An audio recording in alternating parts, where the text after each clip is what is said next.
Voici la lecture des activités phares ayant marqué la semaine du gouverneur de province, Dr Guy Bandundu Guidi, du lundi 25 septembre au dimanche 1er octobre 2023. Tout est parti de la cérémonie de lancement des travaux de la modernisation de la route nationale numéro 14, autrement appelée route Ango-Ango, tronçon rond-point-Kinkanda jusqu'au poste frontalier Ango-Ango. Le gouverneur de province Dr Guy Bandundu Guidi, champion de la vision du chef de l'État, a salué l'accompagnement de partenaires notamment MGT et différentes couches sociales en vue de décongestionner Matadi, prise en étau par les embouteillages. À travers un communiqué officiel du 27 septembre 2023, le gouvernement provincial qui dirige Dr Guy Bandundu Guidi, gouverneur de province, préoccupé à redorer l'économie de sa province, rappelle l'interdiction formelle d'importer les produits de première nécessité et autres conformément aux dispositions prises par le ministère national des commerces extérieurs il y a de cela une année. Il s'agit notamment des restrictions temporaires d'importation de bières, boissons gazeuses, des ciments gris et de clinker dans la partie ouest de la RDC via le poste frontalier d'Angola. L'INAFoot Ligue 2, dans le cadre du championnat national qui a démarré samedi 30 septembre 2023 à Kinshasa, la capitale, le gouvernement provincial, sous l'impulsion du gouverneur de province, Dr Guy Bandundu Guidi, a apporté son soutien aux équipes du Congo central appelées à participer à cette deuxième division de la Ligue nationale de football, l'INAFoot.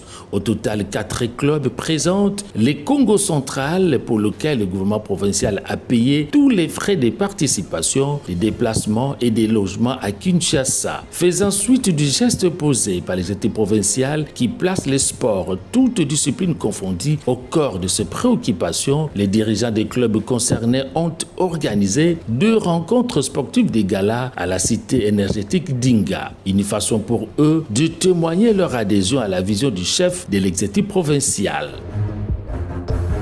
Bonne nouvelle pour les amis d'Ibaloron de la ville porteur de Matadi grâce à l'impulsion du gouverneur de province Dr Guy Bandundu Guidi. Le comité de normalisation de la Fédération congolaise de football association FECOFA vient d'enlever la suspension infligée au stade d'Amar et par la même occasion autorise la réouverture de ce stade situé en plein cœur de la commune de Matadi. La levée de la suspension à la grande satisfaction des acteurs sportifs de Matadi est intervenu suite aux travaux de la normalisation et des conformités entrepris par le premier sportif du Congo central, Dr Guy Bandundu Guidi.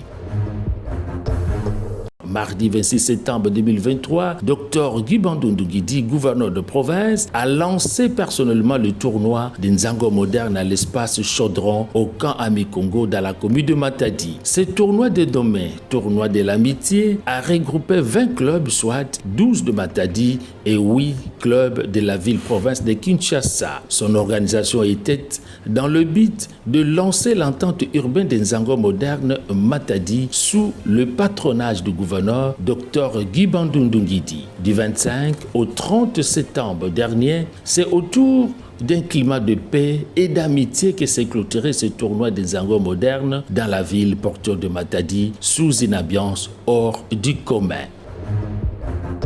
Suspension de la grève des transporteurs routiers samedi 30 septembre 2023 et c'est en attendant la poursuite des négociations à Kinshasa avec toutes les parties prenantes. Il faudra noter que le gouvernement provincial du Congo central a une fois de plus joué un rôle déterminant dans la reprise des activités par les transporteurs routiers en vue de garantir l'économie nationale qui du reste se voyait déjà être menacée par la dite grève. Félix Antoine Tshisekedi Tshilombo, candidat unique de l'Union sacrée de la nation aux élections présidentielles de décembre 2023. C'est l'une des résolutions du premier congrès extraordinaire de l'Union sacrée tenu le dimanche 1er octobre courant au Palais du Peuple à Kinshasa, en présence de tous les acteurs de cette plateforme politique, notamment le gouverneur de province Dr Guy Bandundu Guidi, se présentant comme l'architecte de la victoire des Fati au Congo central. Au terme de ces assises, tous les membres, chacun à ce qui le concerne, ont pris l'engagement de battre campagne pour faire élire le président Félix-Antoine Tshisekedi Tshilombo à la magistrature suprême. Ainsi prend fin la lecture des activités phares ayant marqué la semaine du gouverneur de province, Dr Guibandou Ndungiti.